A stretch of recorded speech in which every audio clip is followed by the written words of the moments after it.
દાહોદ જિલ્લામાં દુષ્કર્મના કેસમાં પોલીસે રેકોર્ડ બ્રેક 12 દિવસમાં જ આરોપી સામે ચાર્જશીટ ફાઇલ કરી છે।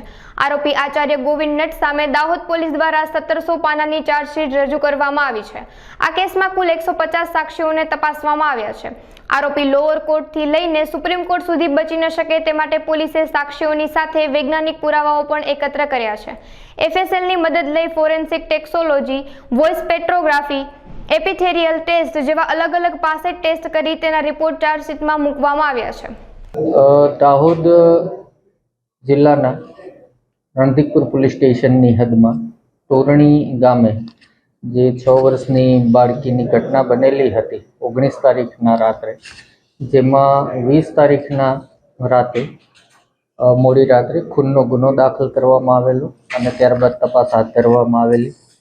ત્યારબાદ ગુનાને ડિટેક્ટ કરી અને આરોપી ગોવિંદ નટનાઓની ધરપકડ કરવામાં આવેલી।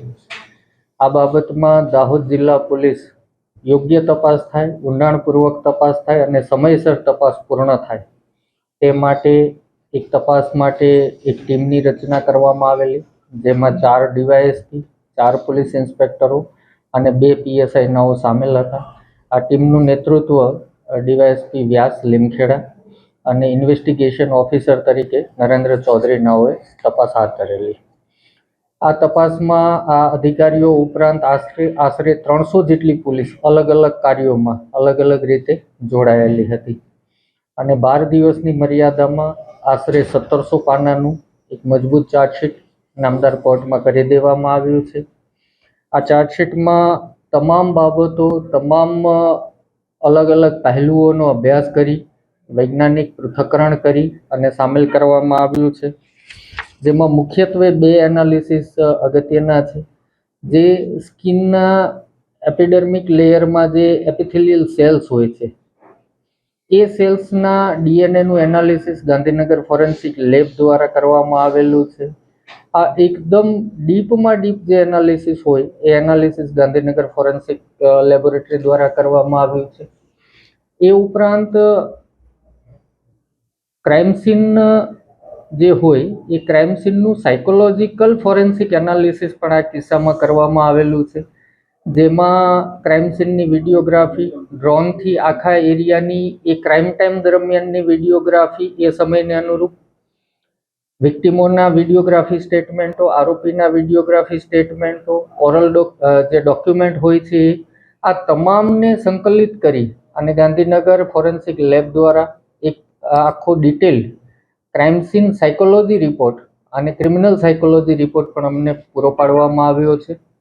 આમ આ 2 અત્યંત અગત્યની બાબતો પ્રસ્થાપિત આમાં જણાય છે કે જે ડેપ્થ જે છે ઇન્વેસ્ટિગેશનની, આ ડેપ્થ ઇન્વેસ્ટિગેશન કરવામાં આવ્યું છે।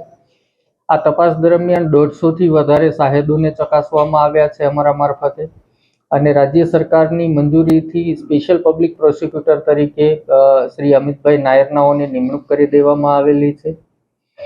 આમ આ તપાસ દરમિયાન digital evidences, forensic digital forensic, DNA forensic, forensic biology, forensic chemistry અને એની અંદરનું forensic toxicology, forensic vehicle analysis, crime scene psychological forensic analysis, voice spectrography, આમ તમામ વિજ્ઞાનના જેટલા પણ ફોરેન્સિકના પહેલુઓ છે એ તમામનો આ તપાસમાં સમાવેશ કરી અને આ તપાસ પૂર્ણ કરી ચાર્જશીટ કરવામાં આવેલી છે।